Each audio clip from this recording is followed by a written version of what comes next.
स्वागत है आपको अपना चैनल गुरुजी कॉमर्स में। मैं गणेश सिन्हा और आज के सेशन में भी हम लोग करने वाले हैं एमसीक्यू टाइप क्वेश्चन, जो कि आपका हर एक एग्जाम सीएस, सीएमए, नेट और टेट सभी एग्जाम के लिए बहुत इंपॉर्टेंट है। तो यहाँ पे देखिए, फिल इन द ब्लैंक्स पढ़ना। What concepts mean that fixed assets are valued on the basis of cost less proper depreciation keeping in mind their expected useful life ignoring fluctuation in the prices of the assets. यहाँ पे क्या होगा, तो ये होगा cost concept. ठीक है,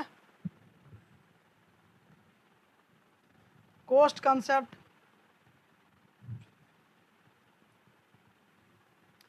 देखिए यहाँ पे फिल इन द ब्लैंक्स भरना आपको। 72 question. Concept implies the income measured by the difference between cash receipts and disbursement. तो ये होगा आपका मैचिंग रेवेन्यू। क्या होगा यहाँ पे? मैचिंग रेवेन्यू कंसेप्ट आएगा यहाँ पे।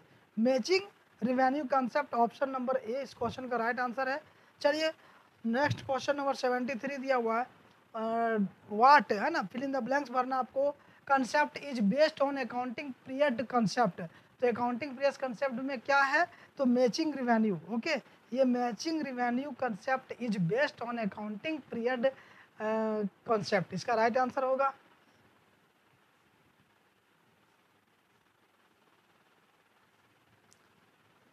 What denotes custom or tradition or practices based on general agreement between the accounting bodies which guides the accountant while preparing the financial statement?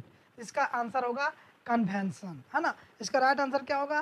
Convention. Convention denotes custom और tradition और practices based on general agreement between the accounting bodies which guides the accountant while preparing the financial statement। Clear है? इसका right answer convention होगा। चलिए next question 75 दिया हुआ है। Who defined this statement? An account has been defined as a formal record of a particular type of a transaction expressed in money। तो ये कौन डिफाइन किए थे? तो ये कोहलर, है ना। ये कोहलर ने डिफाइन किया हुआ था। समझ में आया?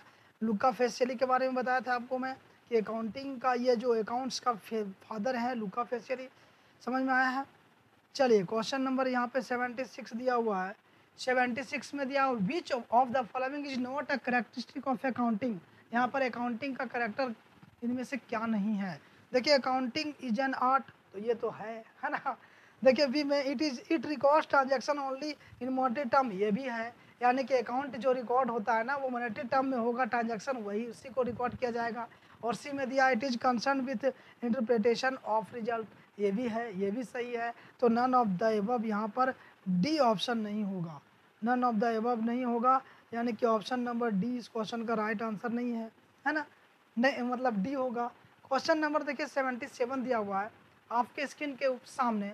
Which of the following is not a branch of accounting. ये देखिए बार बार ये क्वेश्चन आ रहा है, अकाउंटिंग का जो ब्रांच इसमें से क्या नहीं है। तो मैंने आपको बताया था अकाउंटिंग का 3 ब्रांच होता है, cost account, financial account, management account. ठीक है ना। तो मैंने financial account, cost account, management account, corporate account यहाँ पे नहीं है इसका ब्रांच। समझ में आया ना। तो इसका राइट आंसर होगा कॉरपोरेट अकाउंट। समझ में आया। तो चलिए 77 क्लियर, 78 आपका वेट कर रहा है ना।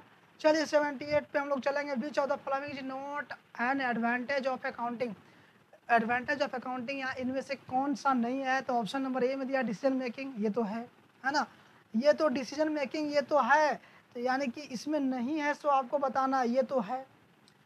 हेल्प्स इन टैक्सेशन मैटर, ये देखिए टैक्सेशन मैटर में हेल्प करता है ना, ये भी तो हमारा अकाउंटिंग का एडवांटेज है। इसमें से आपको नहीं है वो बताना है। देखिए वैल्यूएशन ऑफ बिजनेस, बिजनेस का वैल्यूएशन, ये भी सही है कि ये है अकाउंटिंग का एडवांटेज। लेकिन increasing the profit and sales जो है वो प्रॉफिट एंड सेल्स है ना, ये इसका एडवांटेज नहीं है। समझ में आया। तो चलिए इसका ऑप्शन होगा डी। और 79 का यहाँ पे देखेंगे, book keeping starts on where accounting ends, है ना। बुक कीपिंग जो होता है वो स्टार्ट्स होता है वेयर अकाउंटिंग एंड्स, जब अकाउंटिंग एंड्स होता है। बताइए यहाँ पे इसका राइट आंसर क्या होगा? तो ये फॉल्स है ना, ये फॉल्स है। चलिए तो इस क्वेश्चन का मतलब क्या है? देखिए यहाँ पे बोला है बुक्स, है ना, बुक कीपिंग स्टार्ट्स, लेकिन गलत है। यहाँ पे क्या होगा, अकाउंटिंग स्टार्ट, ये क्वेश्चन देगा accounting starts where book keeping ends, समझ में आया, तो ये सही होता है। लेकिन यहाँ पर उल्टा दिया हुआ है, क्योंकि जब आप अकाउंटिंग करेंगे तो ट्रायल बैलेंस बनाएंगे, फिनेंशियल अकाउंट बनाएंगे, फिनेंशियल अकाउंट में ट्रायल बैलेंस बनाते हैं, फाइनल अकाउंट बनाते हैं, उसके बाद बैलेंस शीट बनाते हैं, है ना।